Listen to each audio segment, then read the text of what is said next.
Hello and welcome to Mindful Mondays, where we aim to start our week out right by tending to the very important business of our relationship with God, mostly by aiming to grow in our prayer life. Today's topic is praying for someone you just can't forgive. I find it interesting that this topic comes up today. I laid out all my topics for 2018 back in November of 2017, and I had no idea of, what might be happening on the news cycle this week. But here we are on the week I had slated for praying for someone that you just can't forgive.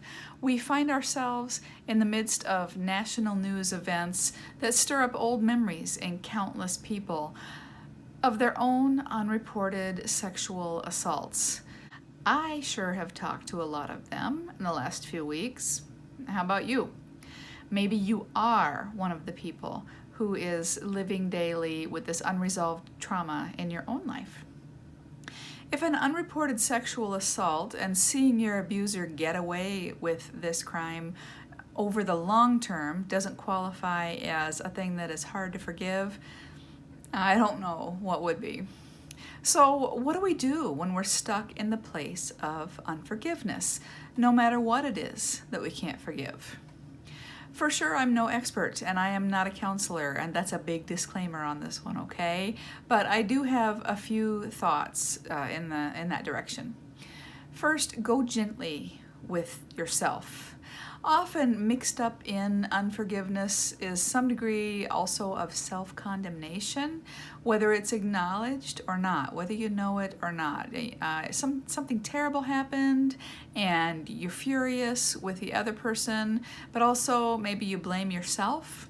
And so you can't even start the process of working through it because, that would involve facing that terrible and terrifying condemnation that is lurking there within you. Go gently with yourself.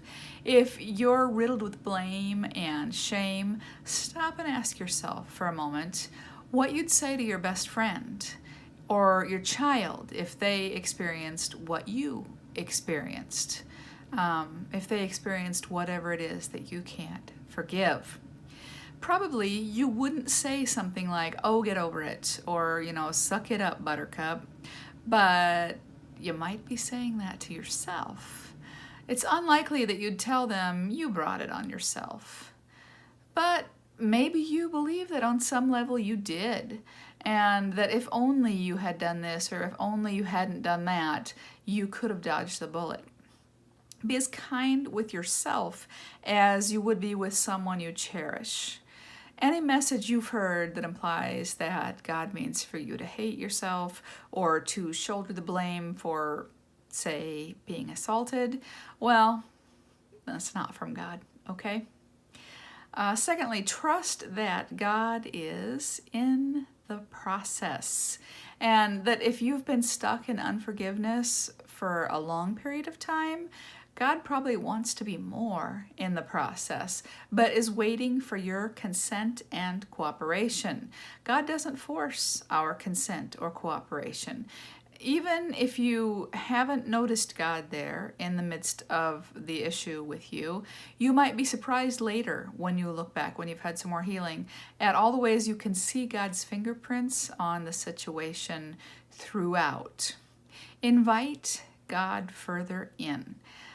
Part of that is asking God, and part of it is opening yourself up to be willing to follow God's lead in dealing with this, even if God's lead heads in a direction that at first doesn't make sense to you and that you don't want to do.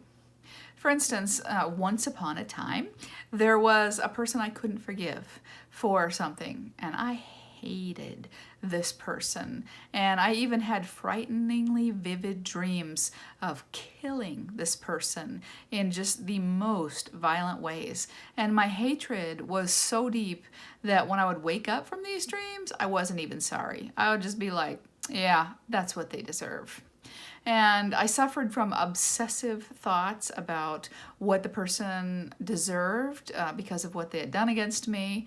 And God gave me a lot of grace for years. And then the time came eventually that God invited me to write a letter of forgiveness to this person, even though the person had not asked for my forgiveness.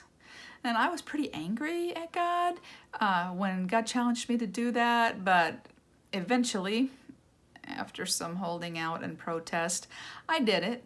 God didn't force me, but eventually I did it, and I even sent the letter. And I don't think that we're always called to send these letters. Sometimes you're just called to write it and then burn it. You're just doing it for yourself.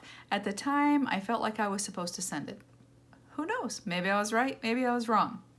Interestingly, the forgiveness came within me as I wrote the letter, and as I put the stamp on the envelope, and as I dropped it into the mailbox.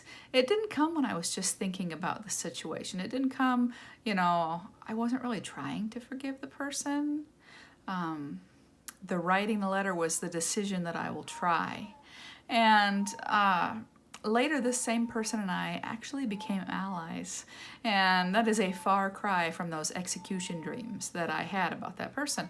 I wouldn't have guessed that such a change could come, but God was in the process, and I was willing to start writing the letter, even though everything in me was protesting, that I owed no such thing to this person. But you know what? The fact is, I owed it to myself. Which brings me to my third point. Forgiveness isn't only a thing you give for the other person. Forgiveness is a gift you give yourself. When you forgive the other person, even when what they did is inexcusable, even when they're not sorry, even when they won't even admit what was done, there's still freedom in it for you when you forgive them. Someone once said that holding a grudge or holding unforgiveness is like taking poison and hoping the other person dies. They're fine. The poison's in you. You're the one suffering the ill effects of the poison. Forgiving the other person is a gift you give yourself. And finally, my last tip would be, if you're not yet at the point of being able to forgive the other person, for sure, work right now just on your own stuff. Pursue healing, whether that means, working out a good 12-step program with a sponsor, getting counseling, seeking spiritual deliverance, or something else. Do the work on yourself for now if you can't forgive the other person. As your own stuff starts to get cleared up, and you can see more clearly, you may be able to find forgivenesses within your reach, and the situation might even look different, or at least you may be stronger and more able to pursue the healing that comes in forgiveness. I think that sometimes people who are outside of the situation are quick to demand that you must forgive instantly. You must just, forgive them or you won't be forgiven. And there are Bible scriptures that you can use to whack people upside the head on that. And I can't back this up with my own scripture verse, but in my own experience, it has seemed to me like God has given me a lot of grace to work through things on a timetable that was nothing like instant, that was long, that was stretched out over years. Work on your own emotional and spiritual health, and trust that God will show you when you're ready for the forgiveness step. Now, it doesn't mean you're ready because you want to, but when you're willing to step out and do it, even though it ticks you off, even though it hurts your feelings, even though it still doesn't feel fair, when you get to the point, God will show you when you're ready, even if it's not a comfortable or welcome thing.